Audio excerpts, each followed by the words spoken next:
What's up everybody, Alex here with another cup of coffee video, the first cup of coffee video for 2023. New year, new card.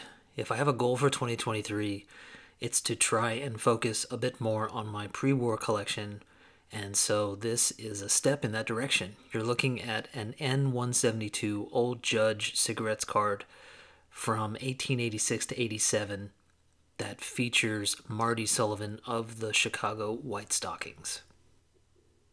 Okay, to get started, I want to give a special shout out to my friend Brent from Near Mint Musings, who apparently was sharing a brainwave with me about Old Judge cards on the day that I picked this one up. I had shared with him that I just purchased this card, and apparently he had been researching these cards just a day or two before.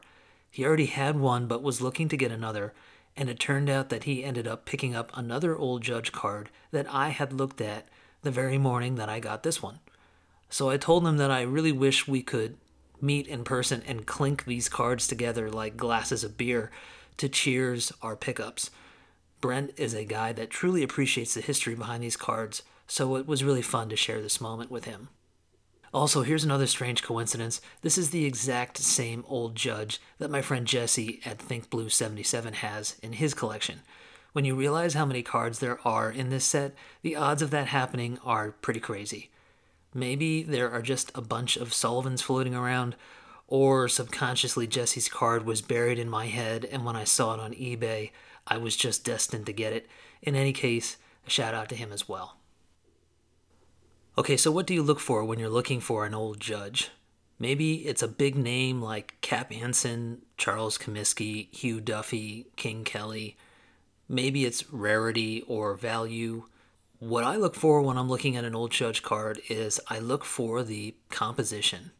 And specifically what I'm looking for is what I like to call the floating baseballs. Baseballs that are about to be hit by a batter or caught by a fielder. To me, that's the true magic of an Old Judge card because it's obviously kind of a silly parlor trick. It's an early attempt at a special photographic effect, and I find it incredibly endearing. The cameras of the day had slow shutter speeds, so if someone were to have their picture taken, they needed to be absolutely frozen in order to have the image turn out properly. If they moved even a little bit, it would generate a blurred image. So here, not only do we have portraits of players in action, which feel incredibly stiff because they're frozen in position, but we also have the not-so-believable illusion of a baseball in flight. And when you factor in the slow shutter speed, this was a real feat for these guys to pull off at the time. To our eyes in the 21st century, it's quaint and maybe a little ridiculous, but to me, there's some serious inventiveness to get around a technical shortcoming of the time, and I just love it. Sometimes the backgrounds are elaborate and thought out, and sometimes it's just a carpet or a piece of fabric hanging in the background.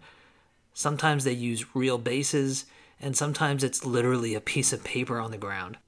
Some have handwritten names on them. Even the Old Judge name is different depending on the card. Sometimes it's a different size or in a different position. Basically, the design is a bit all over the place, and thank goodness, because it gives us cardboard people something to talk about. These cards were distributed between the years of 1886 to 1887 by Old Judge Cigarettes. The big question is, how many cards are actually in this set? Well, as I quickly discovered, it's kind of hard to pin that down exactly, because, as it turns out, there are new cards apparently still being discovered from this set. We can say that there are currently about 500 baseball players in the set, but many of the players have multiple cards featuring different poses. For example, Sullivan here has 4 cards. So there are some counts that have this set at being well over 3,000 cards, and that doesn't include the non-baseball cards. The cards actually have 2 separate pieces, a photograph that's attached to a piece of cardboard. These cards are particularly susceptible to fading. They're basically old photographs, and you need to keep them out of the light. So finally, just a little bit about Marty Sullivan here. He broke in with the Chicago White Stockings in April of 1887, which is great timing so he could be included in this set.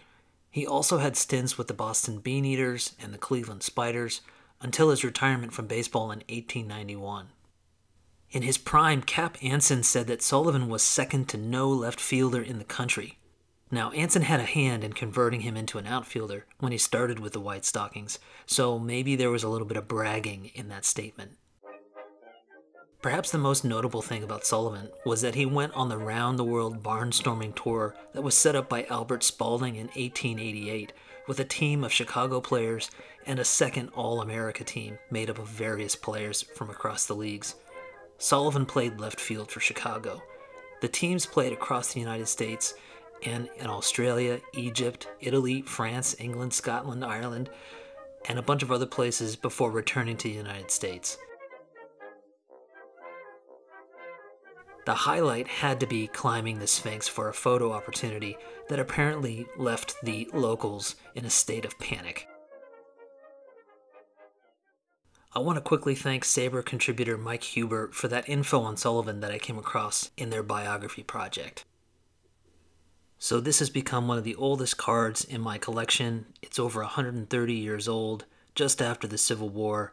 It's been through 2 world wars, a whole bunch of 20th century craziness, and now it's ended up in my collection, and I'll hang on to it and pass it on to the next person down the line.